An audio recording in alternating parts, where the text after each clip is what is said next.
प्रश्नावली 6.2 का पहला जो प्रश्न है, कल जो हमने आपको गुणधर्म बताए थे, जब दो समांतर रेखाओं को एक तिर्यक रेखा काटती है या दो रेखाओं को एक तिर्यक रेखा काटती है, उस पर आपके निर्भर हैं या उस आधार पे हम इस पे निष्कर्ष निकालेंगे। पहला जो प्रश्न है, एक आकृति हमको दी गई है, इसमें x और y के मान ज्ञात कीजिए। पहले तो हमको x और y का मान बताना है, फिर हमको ये दर्शाना है कि दी गई दो रेखाएं ए बी और सी डी दोनों क्या हैं, एक दूसरे के समांतर हैं। तो देखिए x का जो मान है कैसे निकालते हैं, x से शुरू करते हैं। आप ध्यान से देखिए, ये चित्र को हम यहाँ दोबारा बनाने की कोशिश करते हैं, बिल्कुल ऐसा ही।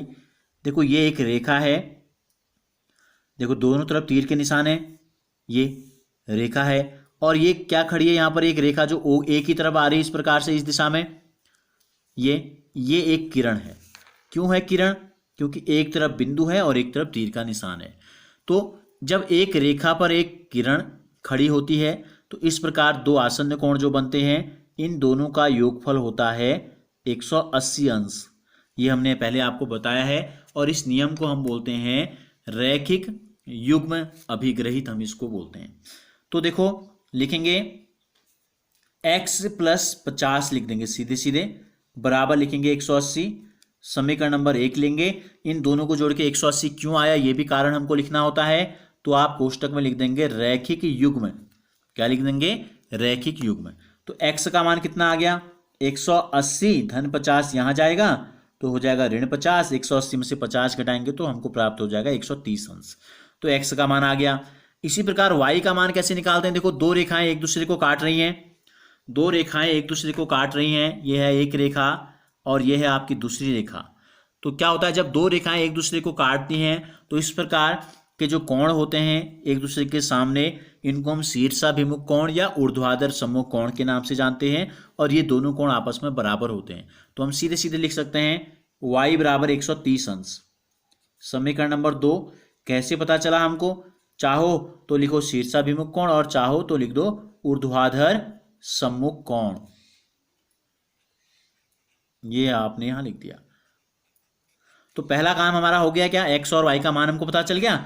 अब हमको इन दोनों के उत्तर से फिर ये दर्शाना है कि ए बी और सी डी समांतर हैं। अब कैसे पता चलेगा? अब इस चित्र को ध्यान से देखिए। कल हमने आपको बताया था कि पहले तो आप ये देखो कि x और y दोनों कैसे कोण हैं, इन दो रेखाओं के अंदर हैं तो अंतः कोण है।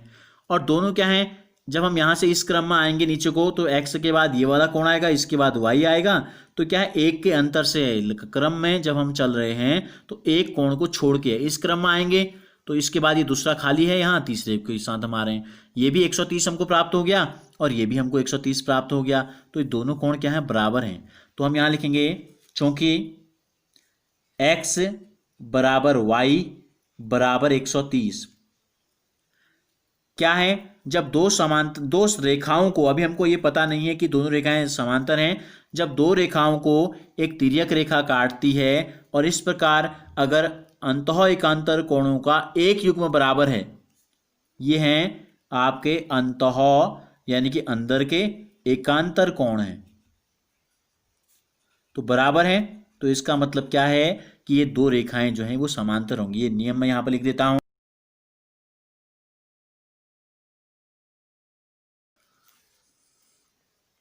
तो ये है नियम क्या, यदि दो रेखाओं को एक तिर्यक रेखा काटे और इस प्रकार बनने वाले अंतः एकांतर कोणों का अगर एक युग्म भी कम से कम बराबर है तो रेखाएं समांतर होती हैं। तो हमारा क्या आ गया, देखो x और y अंतः एकांतर कोण बराबर हो गए, इसलिए हमने दर्शा दिया कि ए बी समांतर है सी डी के।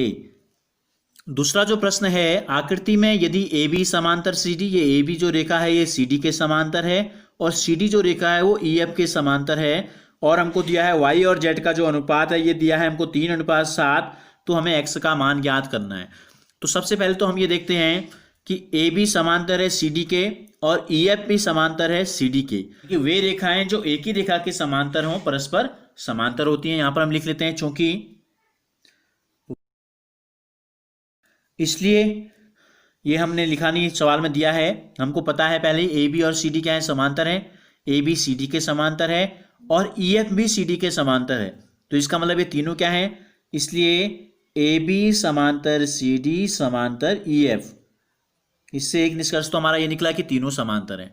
अब हम लेते हैं केवल दो रेखाओं को लेते हैं। देखो चूंकि सी डी समांतर है ई एफ, ठीक है, चूंकि या हम ये ले लेते हैं, देखो ये y है, ये क्या है y, तो ये वाला कोण भी क्या होगा, y होगा। क्यों होगा, शीर्षाभिमुख कोण है या आपका ऊर्ध्वाधर सम्मुख कोण है। जब दो रेखाएं एक दूसरे को काटती हैं तो ये y था तो ये भी y हो गया। अब देखो CD और EF क्या है, हमको दिया है, ये लिख लेते हैं, चूंकि y अनुपात z बराबर दिया है 3:7, कोष्टक में लिख लेते हैं दिया है।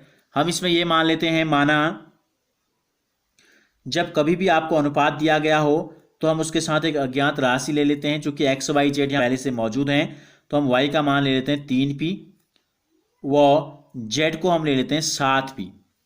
ठीक हो गया।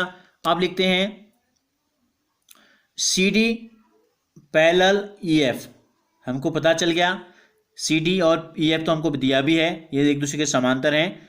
और ये जो है इसको हम नाम रख लेते हैं एल, व एल एक तिर्यक रेखा है, एल क्या है, एक तिर्यक रेखा है। तो कल हमने आपको बताया था, अगर आपने नहीं देखा है कल का वीडियो तो आप देख सकते हैं, इसके डिस्क्रिप्शन में हमने लिंक दिए हैं सभी वीडियो के।